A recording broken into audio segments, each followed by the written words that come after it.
En fait, quand vous avez le nom d'une planète dans une substance, j'ai pas besoin de vous faire un dessin pour vous dire que c'est mauvais pour la santé. Et il va acheter une Wonderbox. Il va acheter une putain de Wonderbox à sa mère. Là, c'est peine de mort, hein.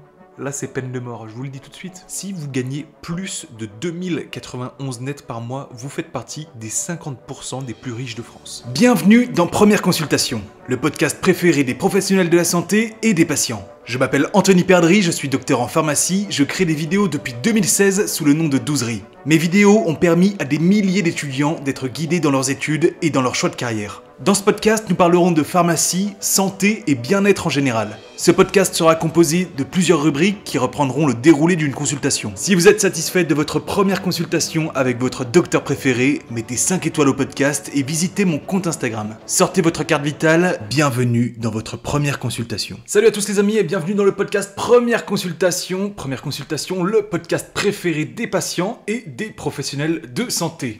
Bon, vous avez été nombreux, mes amis, à me demander à ce que les podcasts soient divisés en plusieurs épisodes parce que ça vous faisait trop 1h30 d'écouter une seule fois. Donc vous avez préféré à ce que je divise un épisode de 1h30 en plusieurs épisodes de 20-30 minutes.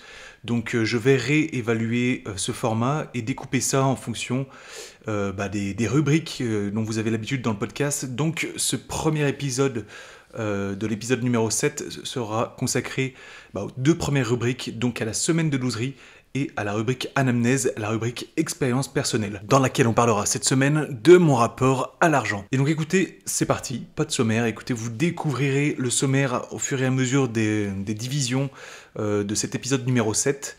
Et on commence tout de suite du coup avec la rubrique numéro 1, la rubrique semaine de douzerie, qu'est-ce qui s'est passé dans ma semaine? La première actualité, c'est que j'ai bien sûr fait mes cadeaux de Noël. Et oui, on est aujourd'hui le 6 décembre, Noël c'est dans 19 jours, et moi je suis quelqu'un d'organisé, vous l'avez compris avec les épisodes précédents, je suis quelqu'un qui prévoit beaucoup, et donc je m'y prends toujours en avance pour mes cadeaux de Noël. Je comprends pas vraiment la confiance en eux des gens qui s'y prennent le 23 décembre ou le 24 décembre pour les distribuer le soir. Vous avez une confiance en vous. Moi, je ne peux pas. Je me dirais, mais imagine, je trouve rien. Imagine, je trouve rien qui me plaise. Mais comment je fais? Et là, je stresserais, je transpirerais. Et il y a des gens qui font ça chaque année. Ils n'achètent rien jusqu'au 23 décembre et ils se disent... Voilà une formidable occasion d'acheter un cadeau de Noël. On est le 23 décembre, c'est parti.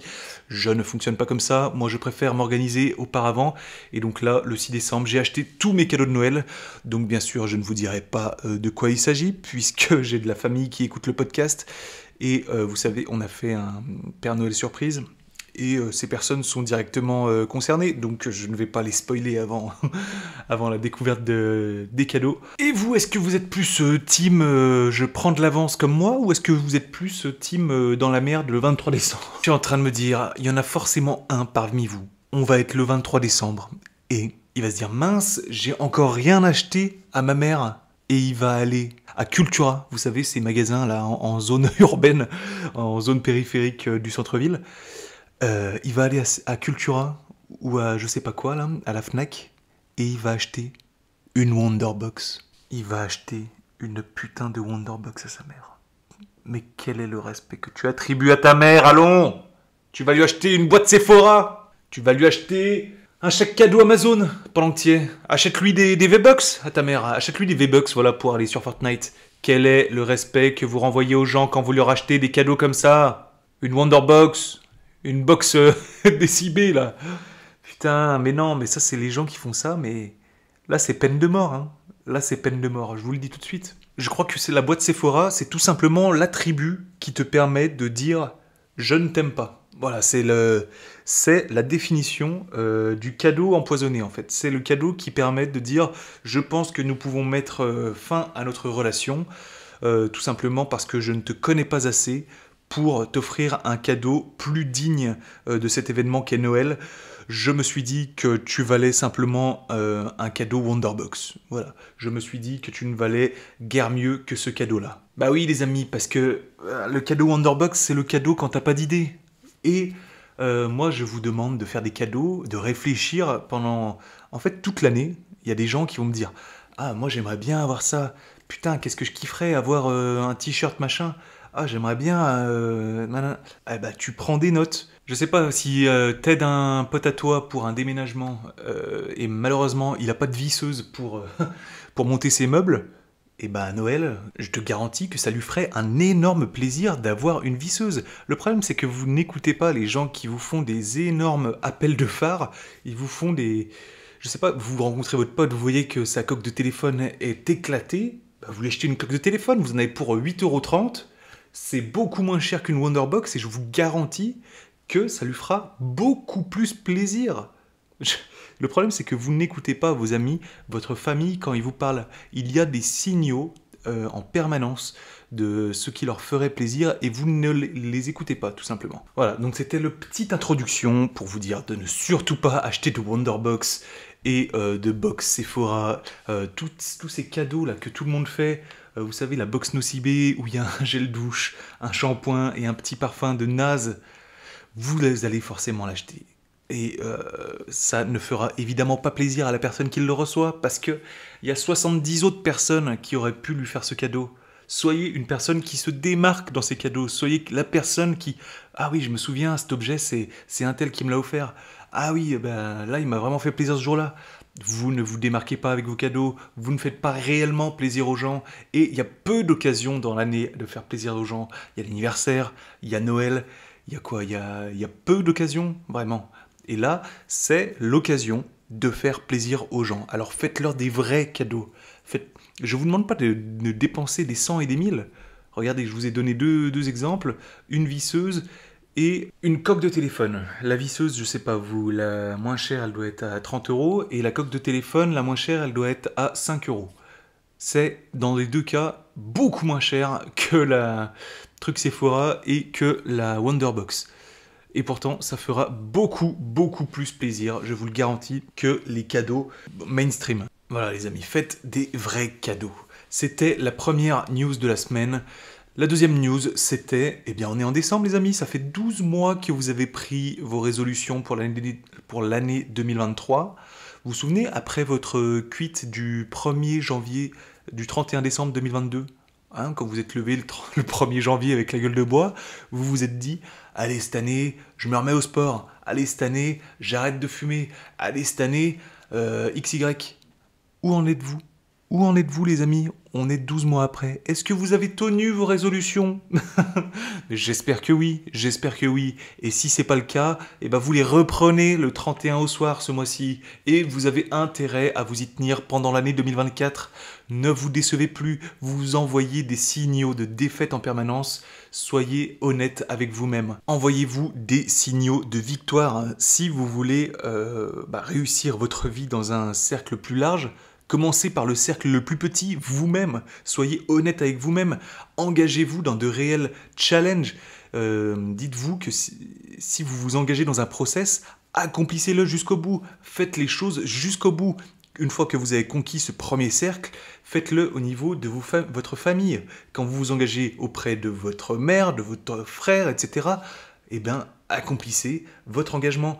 Après, quand vous avez fait le deuxième cercle, augmentez, passez au travail, passez aux amis, et puis une fois que vous aurez fait ça, vous prendrez peut-être des engagements pour la société, vous vous engagerez dans une association, vous vous engagerez en politique, vous deviendrez influenceur, je sais pas, mais commencez par les plus petits cercles et gravissez les échelons un par un. Mais si vous vous engagez à arrêter de fumer pendant l'année 2024, allez jusqu'au bout. Je sais que c'est pas facile, il y a de nombreuses aides médicales, il y a de nombreuses aides maintenant sur internet avec des applications, des sites internet.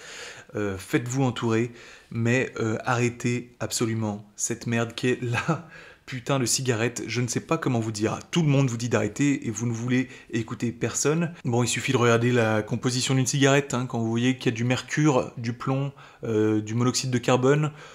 Je pense qu'il n'y a pas besoin de vous faire un dessin pour vous dire que c'est mauvais pour la santé. En fait, quand vous avez le nom d'une planète, à savoir Mercure, dans une substance, j'ai pas besoin de vous faire un dessin pour vous dire que c'est mauvais pour la santé. En fait, Mercure, c'est pas censé se manger ou se consommer, si tu veux.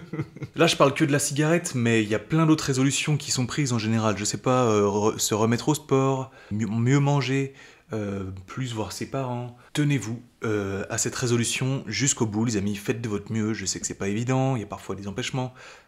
C'est difficile aussi d'avoir la motivation tous les jours, mais vous prenez en général des résolutions qui sont vraiment importantes pour vous, pour améliorer votre vie, pour améliorer votre santé, et je vois pas ce qui ferait entrave à ça du coup. Si vous voulez améliorer votre vie et votre santé, il n'y a aucun obstacle qui peut être suffisamment important pour empêcher cette remise à niveau. Vraiment, gardez le cap sur votre objectif, c'est très très important. Si c'est très important pour vous, gardez le cap toute l'année jusqu'à réaliser un réel changement dans votre vie. Voilà, c'était le petit point sur les résolutions, parce que je trouvais ça un petit peu rigolo de vous demander où vous en êtes, parce que généralement, les gens abandonnent dès le 24 février. Bon, la dernière news de la semaine, c'est je voudrais remercier les 2 premières personnes qui ont fait des dons sur mon Tipeee. Ça me fait très plaisir, c'est des toutes petites sommes, mais ça me motive énormément pour mon travail. Il y a le monsieur, madame Kaliyukik. Merci pour le pseudo. Et Madame Mélodie, j'imagine. Merci beaucoup pour vos dons, ça me fait très plaisir. N'hésitez pas à visiter mon Tipeee. Et bien sûr, vous savez que vous avez des cadeaux en contrepartie. Et il y a d'autres cadeaux qui vont arriver très prochainement. Certainement, on est en 2024. Donc, abonnez-vous à mon compte Instagram. C'est très important, vous serez informés de tout ça. Et donc maintenant, on passe à la rubrique numéro 2, la rubrique anamnèse. Je vous ai demandé sur Instagram, je vous fais des sondages pour savoir ce qui vous ferait plaisir qu'on parle dans ce podcast concernant la rubrique anamnèse. Je vous ai laissé le choix de plusieurs thèmes et en l'occurrence, vous m'avez demandé de parler d'argent. Ah, l'argent. J'ai pas trop compris pourquoi vous vouliez absolument que je vous parle d'argent et j'ai pas trop compris non plus sur quel thème exactement vous voulez que je parle d'argent parce que c'est un vaste sujet. Ça dépend de si on parle de l'argent que moi je gagne en tant que salaire, si on parle d'investissement, si on parle de réflexion psychologique sur le thème de l'argent. C'est très compliqué en fait. Je sais pas exactement ce que vous attendez de moi. Et puis d'ailleurs c'est très très personnel et certainement que vous ne vous retrouverez pas dans mon analyse parce qu'il y a des notions d'argent qui sont personnelles et individuelles. Bah oui c'est vrai, c'est très très individuel. En fait si on parle d'argent, qu'est-ce que ça veut dire pour vous être riche? Parce que je suis persuadé que vous et moi, on n'a pas du tout la même définition de ce que ça veut dire riche. Qu'est-ce que ça veut dire riche? Pour certains ça va être avoir 10 000 euros par mois. Pour certains, ça va être riche, ça va vouloir dire avoir plein de vêtements de luxe, avoir une belle voiture, avoir une belle maison. Alors que pour certains, bah, ça va être, voilà, moi je gagne 1300 euros, je suis à l'aise, je peux manger, j'ai un toit, mes besoins vitaux sont comblés, donc je suis riche. Et je suis persuadé qu'il y a des gens qui pensent comme ça parmi mon audience. Si vous prenez 2 personnes, par exemple, un mec qui gagne, je sais pas, il gagne 4000 euros, mais il a 3 enfants. Il est locataire, il habite à Paris, voilà, il a un loyer de 1800 euros, il a un crédit pour sa voiture et il va tous les soirs ou 5 fois par semaine au restaurant. Vraiment, il vit au-dessus de ses moyens, si bien qu'à la fin du mois, eh ben, il a dépensé ses 4000 euros, il ne met rien de côté. Et à côté de ça, il y a une personne, il n'a pas d'enfant, il a 2000 euros par mois, il est propriétaire, et il n'a pas de crédit sur le dos. Laquelle des deux est la plus riche? Est-ce que vraiment le salaire détermine réellement la richesse de quelqu'un? Souvent quand on parle de salaire, en fait, on pense souvent aux personnes qui ont plus que nous. On a souvent la tête qui regarde au-dessus de nous et on va parler des gens qui sont dits riches. On va tous être persuadés d'avoir des gens qui gagnent énormément plus que nous, alors qu'il y a certainement bien davantage de personnes qui gagnent énormément moins que nous. En fait, il y a des gens, rendez-vous compte qu'il y a des gens aujourd'hui qui vivent avec 1600 euros par mois et qui ont 2 enfants à charge. Bon, je vais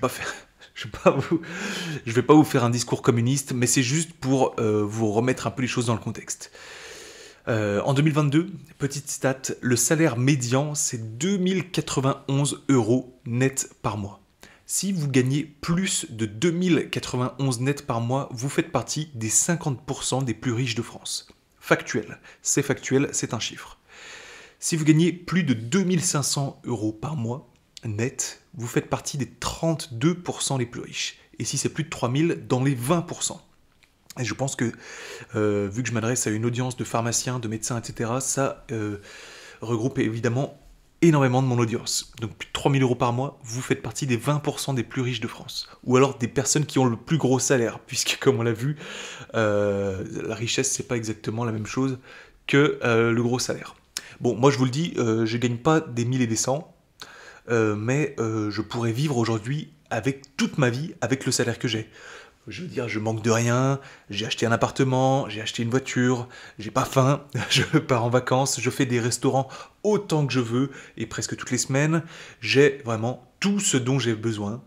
Et donc, oui, effectivement, je pourrais vivre avec ce salaire toute ma vie. C'est juste pour que vous vous rendiez compte qu'il y a des gens qui gagnent beaucoup moins. Souvent, vous parlez des gens qui gagnent beaucoup plus, mais rendez-vous compte qu'il y a des gens qui gagnent beaucoup, beaucoup moins. Voilà. Bon, après, je vais pas, effectivement, je vais pas abuser non plus, je vais vous le dire, gagner plus, c'est toujours kiffant, on va pas abuser, ça permet d'améliorer sa qualité de vie, ça permet de déléguer des tâches, de gagner du temps, de se libérer du temps pour ses vraies passions.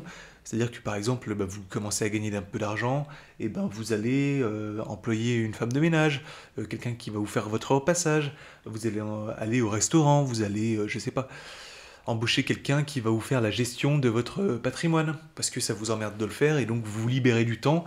Et du temps pourquoi ? Pour vous concentrer sur vos réelles passions. Mais attention, il y a un plafond. C'est pas plus tu gagnes d'argent, plus tu es heureux. Il y a une stat, je ne l'ai pas retrouvée malheureusement pour cet épisode, mais il me semble qu'il y a une étude qui a été faite et qui dit qu'au-delà d'un certain salaire, la qualité de vie ne change pas. Par exemple, que tu gagnes, et il me semble que c'est 4000 euros, au-delà de 4000 euros, que tu gagnes 4000, 5000, 6000, la qualité de vie ne change pas. Donc voilà, il y a une étude qui prouve justement ça, malheureusement je ne l'ai pas retrouvée pour ce podcast, mais qui prouve qu'il y a un seuil limite maximale au-delà de laquelle la qualité de vie ne change pas. Donc qu'on gagne 4000 ou 6000 euros, la qualité de vie ne change pas, vous l'aurez compris. Et donc les gens, dans leur imaginaire, ils veulent tous être millionnaires. Mais je crois, j'ai bien réfléchi, je me suis renseigné, je crois qu'effectivement, ils ne veulent pas être millionnaires, ils veulent juste dépenser 1 million d'euros. Et c'est pas tout à fait la même chose. Parce que les gens veulent juste dépenser 1 million d'euros. Parce que en fait, quand tu es millionnaire, quand tu es réellement millionnaire, le but, c'est de garder ton million d'euros. C'est pas de dépenser ton million d'euros. Parce que si tu dépenses ton million d'euros, tu n'es plus millionnaire. Donc c'est quoi le but, les amis ? Est-ce que le but, c'est de gagner toujours plus d'argent ? Est-ce que le but, c'est de gagner 5 000 euros, 6 000, 10 000, 30 000 euros ? 30 000 euros, vous vous rendez compte ? Vous vous rendez compte ?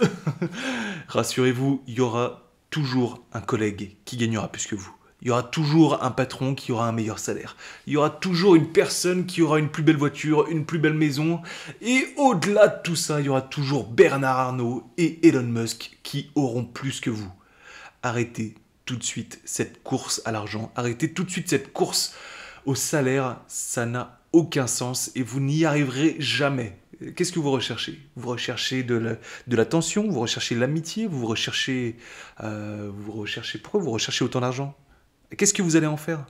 Qu'est-ce que vous allez en faire de vos milliers d'euros ? Vous vous souvenez quand on était à la fac, on vivait avec moins de 1000 euros par mois, quoi. On avait un loyer à payer, 2-3 courses, 2-3 soirées, machin, et on vivait avec vraiment pas grand-chose, et pourtant on vivait, quoi.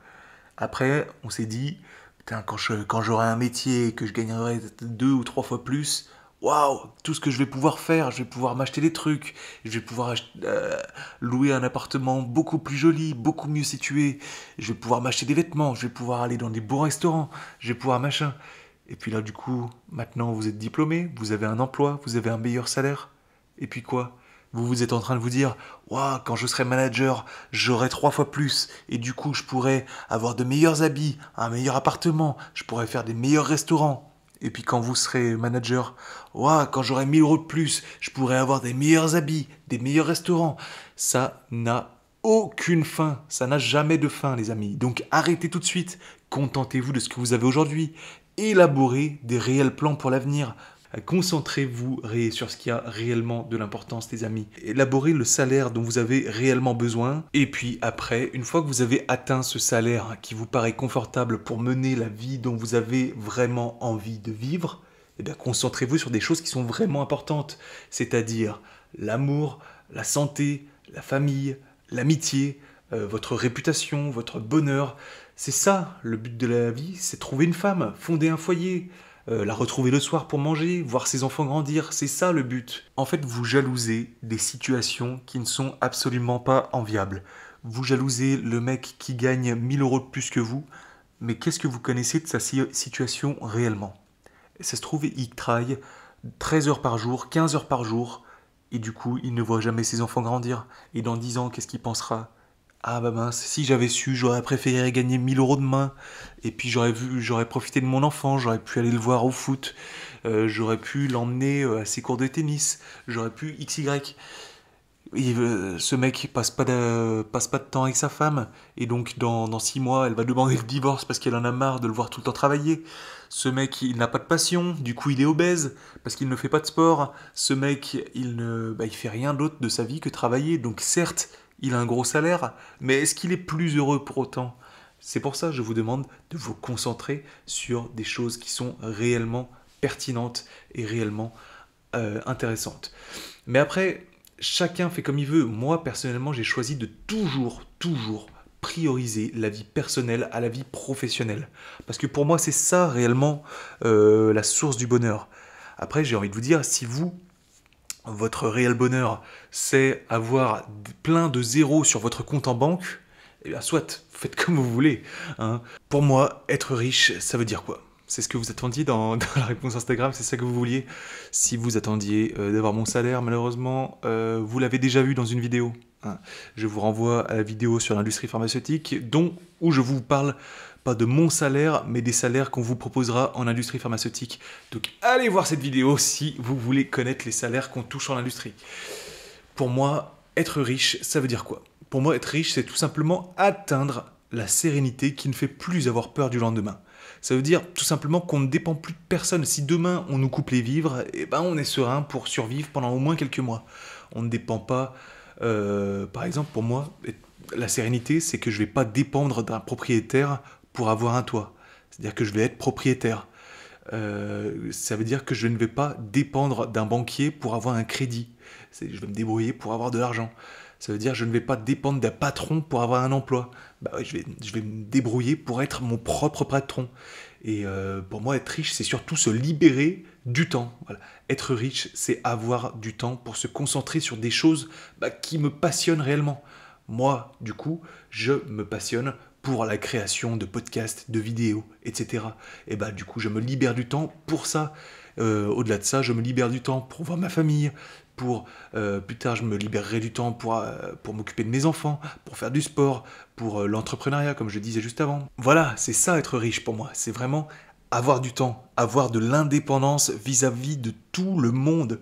Il y a que des gens qui sont locataires et ils gagnent 6-7 000 € par mois en étant salariés et locataires. Je suis désolé, ces gens sont loin d'être riches. Bien que eux peut-être s'estiment riches, mais pour moi, ils ne sont pas riches. Mais comme je vous l'ai dit en introduction, chacun a sa définition de la richesse. Il y a des gens qui vous estiment super riches parce que vous pouvez manger 3 fois par jour. Il y a des gens qui vous imaginent méga riches parce que vous avez un toit. Le simple fait d'être en santé, de pouvoir se nourrir correctement et d'avoir un toit, c'est un signe de richesse maximale pour des millions, voire des milliards de personnes sur Terre.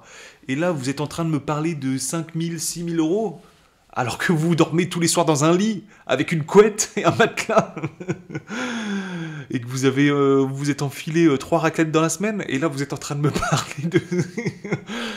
Franchement, les amis, relativisez. Il y a des gens, beaucoup, qui sont dans une beaucoup plus grosse misère que vous.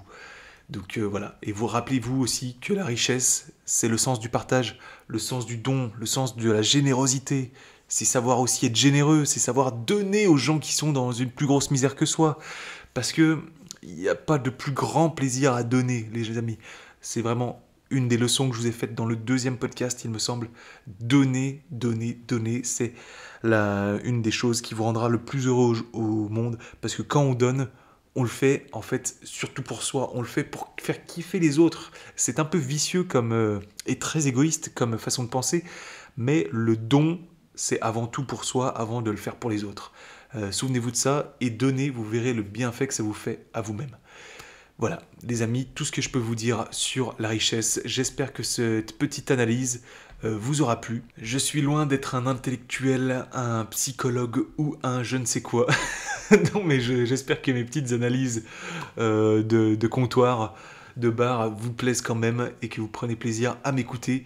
Du coup, on se retrouve puisque ce podcast est désormais divisé en plusieurs épisodes, on se retrouve dans le futur épisode pour la rubrique d'actualité où je décrypte les news en santé qui s'appelle la rubrique sémiologie. Je ne sais pas quand ça sera publié, mais ce sera très prochainement. Je vous tiens informé de toute façon sur Instagram. C'était Anthony, alias Douzerie, pour première consultation. Merci pour votre écoute les amis, et à bientôt.